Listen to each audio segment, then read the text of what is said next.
10 lost cities hidden beneath time. They built cities that touched the stars and then vanished without a trace. No one knows where they went or what they left behind. But scattered across the planet are clues, ruins, monuments, and temples that shouldn't exist. In this episode of Ancient Dilemma, we're exploring 10 lost cities the modern world was never supposed to find. Subscribe now, and let's uncover the truth buried beneath time itself. 1. Derinkuyu, Turkey. In the heart of Cappadocia lies Derinkuyu, literally deep well, a city dug into the earth beneath fairy chimneys. Discovered by accident in 1963, this underground maze plunges 18 levels, about 280 feet, deep and could shelter up to 20,000 people. Carved from soft volcanic tuff, its chambers include living quarters, stables, wineries, and even chapels, all sealed by massive round stone doors. Air flowed via shafts down to the lowest tunnels, ensuring those inside could breathe even when sealed off above. In medieval times, Derinkuyu was used as a refuge. Locals hid there during Byzantine Arab wars and later Mongol raids. Its original builders remain a mystery.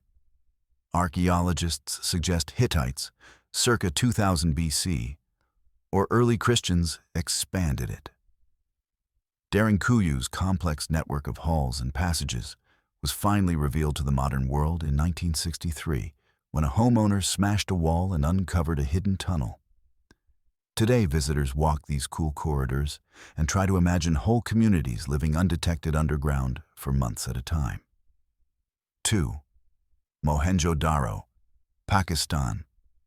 From Anatolian caves, we journey east to the Indus Valley. Mohenjo-Daro, in modern Sindh, Pakistan, was the largest city of the Bronze Age Indus civilization, circa 2500 to 1900 BCE. It lay unknown for millennia until British archaeologists began excavations in 1921. Beneath layers of desert silt, they uncovered a marvel of urban planning. Straight, wide boulevards, cutting a near-perfect grid. Thousands of brick houses with private wells and indoor baths, and one of history's earliest covered drainage systems. In the city's center sat the Great Bath, a large watertight pool on a raised platform, suggesting ritual bathing. Notably, Mohenjo-Daro lacked palaces or monuments. It appears to have been an egalitarian city of modest brick homes. By circa 1900 BCE, the city was mysteriously abandoned. No evidence of conquest has been found. Archaeologists suggest that tectonic shifts or a changing climate and a westward shift of the Indus River may have crippled its agriculture and trade. For centuries, the mud brick platforms lay buried in sand, and the once thriving metropolis became a ghost. Only after intensive digs in the 20th century did Mohenjo-Daro emerge, its once bustling avenues now silent, its secrets still incomplete. 3. Petra, Jordan. Now we cross the Arabian desert to Petra, Jordan, the legendary Rose City carved in rock. For centuries hidden from the West, Petra was the magnificent capital of the Nabateans, 4th to 1st centuries BCE. Here, over 600 tombs, temples and houses were cut directly into the pink sandstone cliffs. The most famous is Al-Khazna, the treasury, whose ornate Greco-Roman facade greets travelers emerging from a narrow gorge. Nabateans became rich trading incense and spices. They invested this wealth in the city's extraordinary architecture. They also mastered water. Dams and channels captured flash floods, and hidden cisterns stored year-round supply. In 363 AD, a massive earthquake destroyed much of Petra's aqueducts and buildings. Without its water supply, the city slowly emptied. By 700 AD, Petra was largely deserted. Lost to the outside world, Petra remained the domain of Bedouins until Swiss explorer Johann Burckhardt rediscovered it in 1812. Today, it is a UNESCO World Heritage Site. Even now, archaeologists are still mapping its hidden streets and deciphering graffiti carved by ancient visitors, piecing together life in this long-lost city of stone. 4. El Tajín, Mexico. We sail west to Mexico's Gulf Coast, where El Tajín reigned from about 600 to 1200 AD as the ceremonial heart of the classic Veracruz culture. Its skyline is dominated by the Pyramid of the Niches, a towering temple whose walls are perforated by 365 recessed windows, one for each day of the solar year. This astonishing solar calendar in stone rises above open plazas. Adjacent ball courts, El Tajín has over a dozen, more than any other city, hint at the importance of the ritual ball game. Stone reliefs of warriors, serpents, and human sacrifices decorate its walls. For reasons still debated, El Tajín was abandoned around 1200 AD and reclaimed by jungle. It lay forgotten until rediscovered by Spanish explorers in the late 1700s. Modern excavations continue to unearth new structures. Legend says it was protected by storm gods, and archaeologists still probe its hidden chambers, though in reality it was likely powerful priests who once governed here. El Tajín's ruins remind us of a vibrant metropolis that one day fell silent, its secrets waiting to be uncovered beneath tropical vines. 5. Machu Picchu. Machu Picchu is perhaps the world's most famous lost city. It perches on a mountain spine 2,430 meters above sea level, its gray stone temples and terraces swept by mist and cloud. Built around 1450 CE as an estate for Inca Emperor Pachacuti, Machu Picchu showcases exquisite Inca stonework. Every granite block was shaped to fit with such precision that seams are almost invisible. Over 700 agricultural terraces cascade down the slopes, fed by an advanced irrigation system of fountains and channels. Its principal temples, the Temple of the Sun, the Temple of the Three Windows, and others, align with celestial events, and the Intihuatana sundial stone may have marked solstices. Remarkably, the city was abandoned a century later, probably during the Spanish conquest, though the conquistadors never discovered it. The forest then hid Machu Picchu for nearly 500 years. It lay undisturbed until Yale's Hiram Bingham found it in 1911, dubbing it the Lost City of the Incas. Today, UNESCO calls Machu Picchu the most amazing urban creation of the Inca Empire. Its mountaintop temples and living quarters continue to astonish historians and visitors alike. A triumph of Inca engineering in the sky. 6. Angkor, Cambodia. Next, we enter the misty jungles of Cambodia to Angkor, capital of the Khmer Empire from the 9th to 15th centuries. Rediscovered by the West in the 1860s, Angkor astounded explorers. French naturalist Henri Mouhot famously declared its temples the work of an ancient Michelangelo. Over several centuries, successive Khmer kings built Angkor into a sprawling city-state, perhaps covering 1,000 square kilometers and supporting up to 1 million inhabitants at its peak. Its centerpiece, Angkor Wat, is a colossal 5-towered temple pyramid, famously adorned with bas-reliefs and aligned to the sun. Nearby lay the Bayon Temple, with 216 smiling Buddha faces, and Ta Prohm, twisted in the roots of fig trees.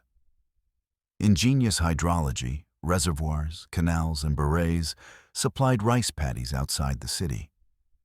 By the 1400s, Angkor was largely abandoned, likely due to overextended water systems and warfare, and the forest reclaimed its temples. Only its high towers remained above the canopy when French explorers mapped Angkor in the 19th century. Today, the Angkor ruins are a UNESCO treasure. They remind us of a city that vanished in the jungle, only to be revived in stone. 7. Great Zimbabwe. We move on to southern Africa, to the heart of a medieval empire. Great Zimbabwe was the capital of a powerful Shona kingdom between the 11th and 15th centuries. It is the largest stone city in sub-Saharan Africa. Here, without mortar, the Shona built massive dry stone walls enclosing royal palaces and sacred enclosures. The great enclosure's walls rise about 10 to 11 meters high, looping around a spiraling stone tower at its center. Hundreds of stone foundations of circular huts lie behind those walls, where nobles and artisans once dwelled. Archaeologists estimate the site covered over 7.2 square kilometers and may have housed up to 18,000 people. At its height, Great Zimbabwe was a hub of gold and ivory trade reaching across the Indian Ocean. European explorers first heard of this stone palace in 16th century Portuguese accounts. But only in 1871 did German explorer Karl Mauch stumble upon it and declare the oldest ruins he had ever seen. Racist theories once denied that Africans built it, but later excavations proved it was an indigenous city and even lent its name to the modern nation. Today, the terraces and conical tower of Great Zimbabwe stand as a proud symbol of African ingenuity and empire. 8. Nan Madol, Micronesia. Across the Pacific, on Pohnpei Island in the Federated States of Micronesia, Nan Madol rises above the lagoon like Atlantis in miniature.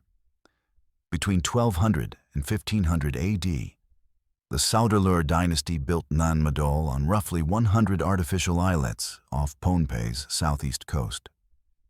They stacked massive basalt logs and coral blocks, some weighing many tons, to form the walls of royal palaces, temples, and tombs.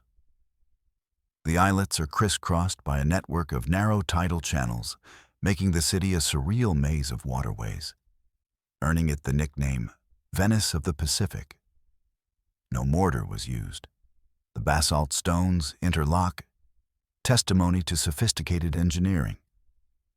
Some stories say a magician or god helped build Nan Madol overnight. But in reality, it took generations of labor.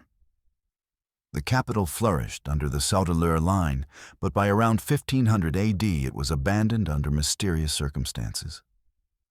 Legend says a peasant revolt ended the dynasty. Today the coral reefs and lush palms grow over these eerie ruins. Nan Madol remains one of archaeology's greatest enigmas.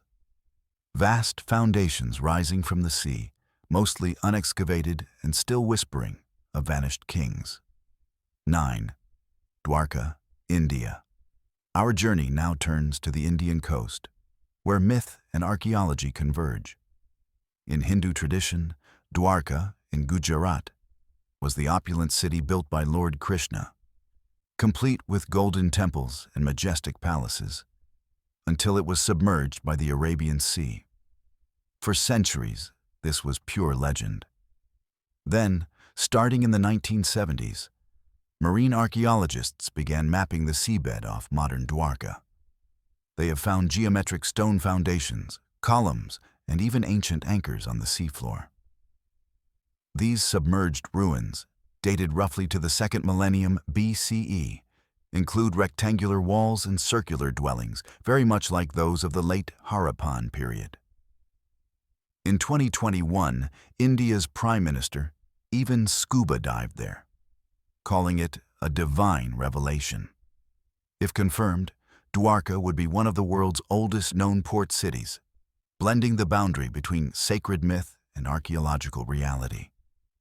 Much work remains to be done, but the stones beneath the waves suggest that some legends may stand on historical ground. Yonaguni, Japan. Our final stop lies beneath the Pacific near Okinawa, Japan. In 1986, a diver noticed what looked like flat terraces and sharp corners under the waves off Yonaguni Island, features unlike the eroded reef around it. Marine geologist Masaki Kimura argues Yonaguni is the ruins of a 5,000-year-old city. He has mapped a large stepped pyramid, gateway arches, and even a sunken stadium courtyard on the seabed. He points to weathered carvings and holes drilled into the rock as evidence of human handiwork. Others disagree. Mainstream geologists see the formations as natural sandstone fault blocks sculpted by tectonic forces. To date, no pottery or bones have been recovered, making Yonaguni tantalizingly ambiguous. Whether ancient monument or clever illusion of nature, the submerged terraces of Yonaguni, sometimes called Japan's Atlantis, remain one of archaeology's most captivating riddles. 10 lost cities, 10 recovered worlds. From Derinkuyu's hidden tunnels to Yonaguni's drowned plazas, we've witnessed how entire civilizations can slip into the shadows of time, only to resurface in stone and story. Each chapter reminds us that history's pages are far from closed. There are still ruins hidden beneath our feet and seas, waiting to rewrite what we think we know. Ancient Dilemma has guided you through these tales of mystery and discovery, but the adventure continues. If this voyage through time sparked your curiosity, subscribe to Ancient Dilemma and join us as we continue to unravel the secrets of the past. The next lost world is out there, waiting to be found, and we'll bring it to light.